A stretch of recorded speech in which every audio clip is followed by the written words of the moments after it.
Hello વિદ્યાર્થી મિત્રો, મા એજ્યુકેશન યુટ્યુબ ચેનલને સબસ્ક્રાઇબ, લાઈક અને શેર જરૂરથી કરી દેજો. આગળ આપણે જોયા હતા દાખલા નંબર 1 અને 2. હવે આપણે જોવાનું છે સ્વાધ્યાય 8.1, દાખલા નંબર 3 અને દાખલા નંબર 4. એકદમ ઈઝી છે મિત્રો.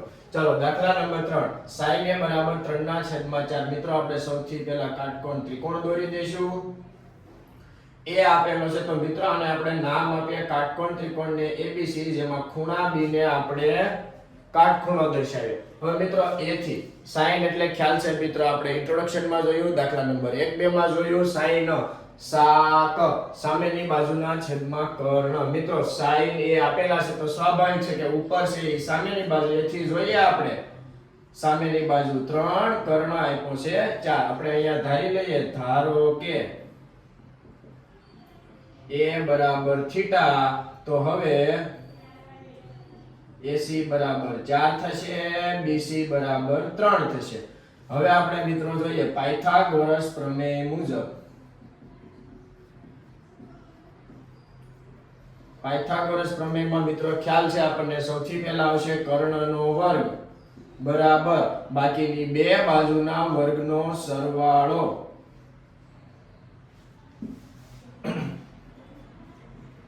ચાલો કર્ણ આપણને આપ્યો છે 4, 4 નો વર્ગ બરાબર AB નો વર્ગ નથી તો એને આપણે એમ નામ લખીશું.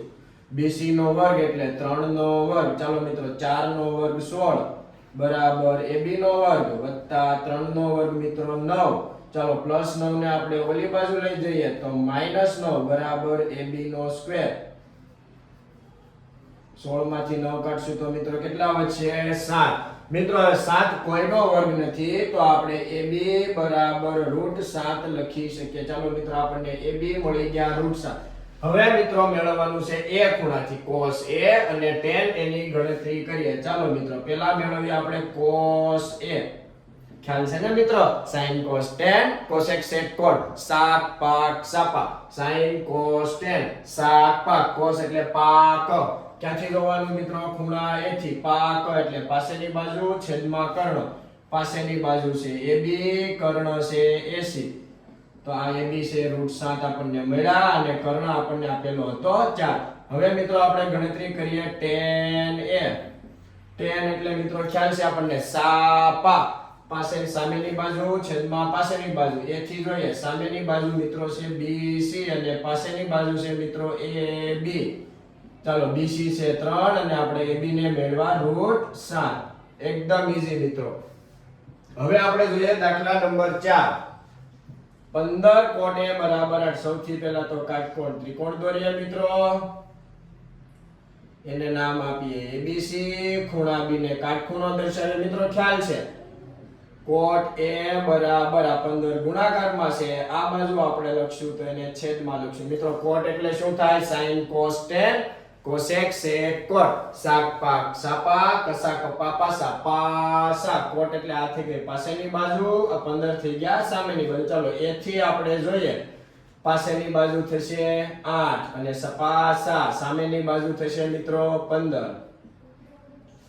ખૂણો a બરાબર થીટા. ખૂણો a બરાબર સેમ ટુ સેમ મિત્રો આવી ગયો દાખલો પાયથાગોરસ પ્રમેય મુજબ.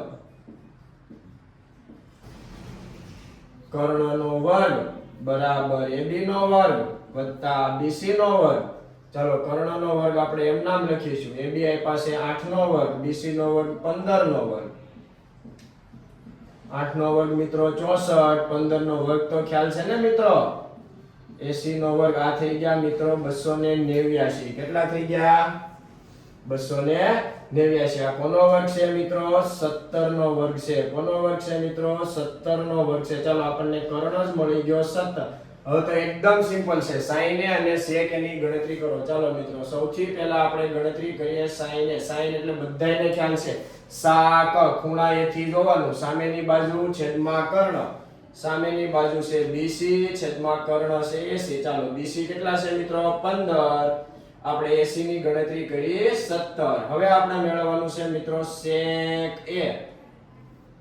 sec માં પણ તમને ખ્યાલ છે sin cos tan cosec sec cot. સાક પાક સાપા કસા કપા. sec એટલે કર્ણ છેદમાં લખશું પાસેની બાજુ. ચાલો મિત્ર કર્ણ આપણને આપ્યો છે 80 એ ખૂણાથી જો તો પાસેની બાજુ થશે AB. કર્ણ આપણને મળ્યો 17 અને AB છે 8. ચાલો મિત્રો sin અને sec ની મિત્રો દાખલા એકદમ ઈઝી છે પણ તમારે પણ એકવાર પ્રેક્ટિસ કરવી પડશે. નેક્સ્ટ લેક્ચરમાં આપણે આગળના દાખલા જોઈશું. Thank you.